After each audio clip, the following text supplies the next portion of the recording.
main thing, like essentially the way I kind of assessed the union when I worked in the accommodation advisory service is that it's fantastic, especially this year with two fantastic vectors, Rachel Barry and Louisa Miller, of providing students that services need and when they need them. But what I'd like to provide is services that students want and at a cost-effective level. So some of the things, say for example Wi-Fi, it's a huge bane in students' existence, especially at the start of the year and coming up to exams. Try to set up student-run Wi-Fi clinics, which will be funded in the same manner that the accommodation advisory service has been funded up until now, which is by the accommodation service, so from ISS. So it should be cost neutral, and it would provide employment to students and would also get rid of that bane.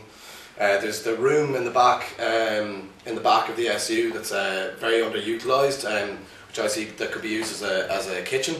So a student kitchen on campus, which would be a fantastic service for students, especially struggling with obvious economic pressure at this time.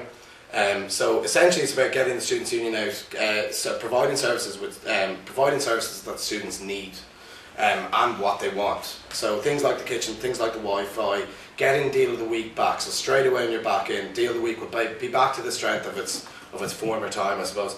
And about students will start to see the Students' Union taking a more active interest in what they want and getting out there, and all these things will be provided extremely and very cost effectively, and at the same time providing, I'd hope, employment to students. They'd also start to see chances and opportunities in personal development, as something I suppose I'll come back to later.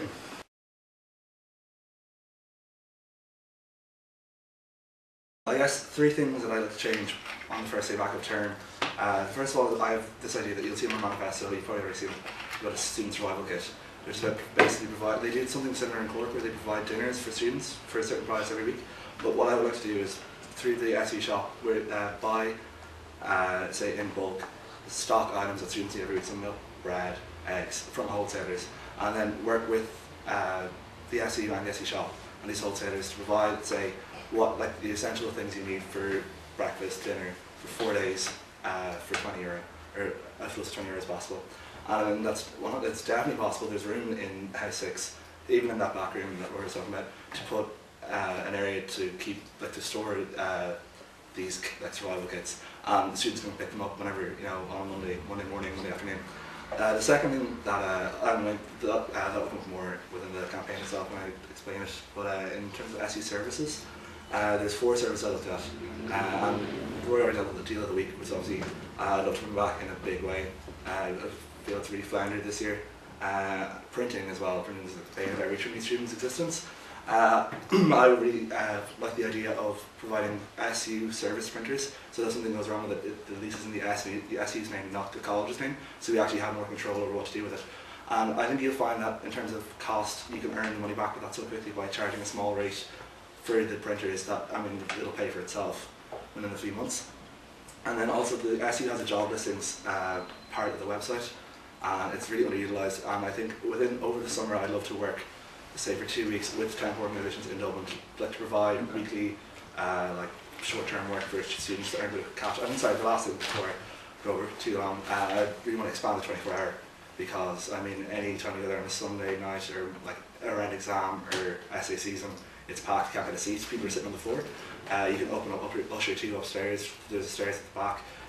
You can, like the glass doors that are in the 24-hour now weren't always there, they were brought in by college. I'd say if you include like security, the glass doors, the access to upstairs, it's probably going to cost about £6 grand, but it's an essential service for students. And I mean, I think that if you're looking at the library hours being cut, or the library closing at 10 o'clock, not being open on, like as late on the weekends, I mean, you need that service. So. Okay.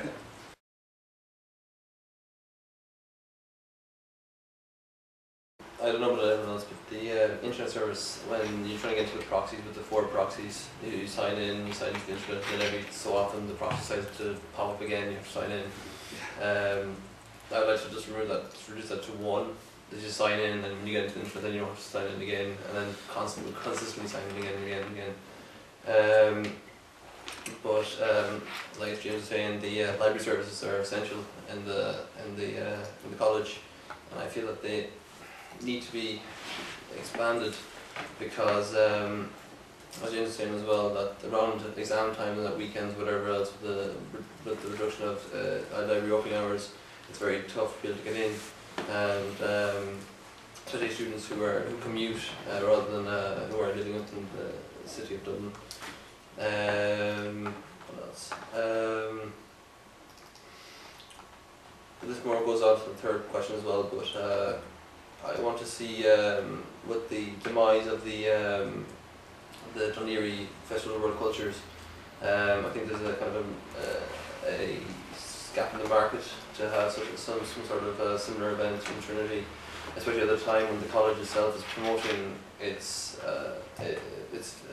image of outside of Ireland as a multicultural university. I feel that there's a place within the college's duty to become a cultural hub within the city of Dublin.